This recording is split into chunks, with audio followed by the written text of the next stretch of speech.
देखिएगा इस सवाल में वह कोण ज्ञात करो जो अपने संपूरक कोण के 2 गुने से 15 अधिक है।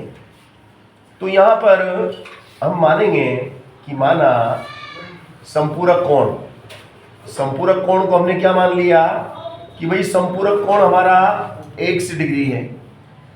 अब प्रश्न के अनुसार प्रश्न क्या कहता है कि जो दूसरा कोण है वो संपूरक कोण जो दूसरा कोण है वो संपूरक कोण x संपूरक कोण x के 2 गुने, इसके 2 गुने से 15 ज्यादा है। तो 2 गुने से 15 ज्यादा, तो 2 गुने में 15 जोड़ दो। अब संपूरक कोण की परिभाषा क्या कहती है? संपूरक कोण की परिभाषा क्या कहती है? संपूरक कोण की परिभाषा कहती है कि जिन 2 कोणों का योग 180 डिग्री होता है उन्हें संपूरक कोण कहते हैं। एक कोण तो ये और दूसरा कोण ये, इन दोनों का जोड़ कितना होना चाहिए? 180 होना चाहिए।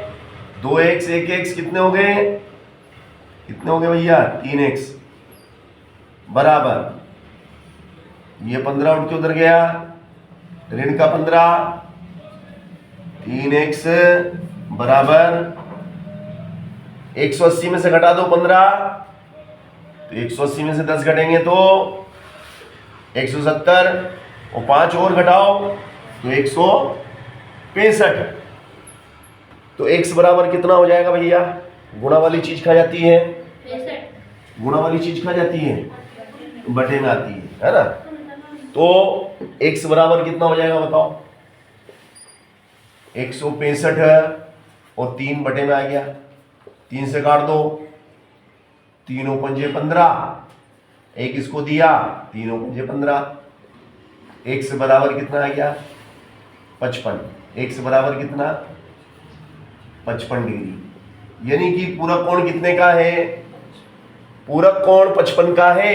ये आपका पूरक x माना ना, तो पूरक कोण हो गया आपका 55 डिग्री का। और जो दूसरा कोण है आपका वो देखो, ये दूसरा 2 गुणित 55 धन 15, 2 गुणित 55 धन 15। तो देखो ये आपने x की जगह x का मान रख दिया, तो 55 दूना 110 और 15 कितने हो गए? 125। तो ये निकल गया आपका दूसरा कोण। दूसरा कोण कितने का है?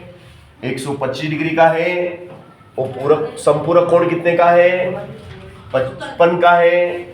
उत्तर की जांच दोनों को जोड़ के देख लो, 125 और 55, 5 5 10 की 0 हासिल लगाए, 1 और 2 3 5 8 1 180।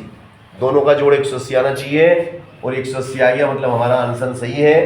तो पूरक कोण हमारा 55 का, संपूरक कोण हमारा 55 का है और जो दूसरा कोण है वो 125 डिग्री का है।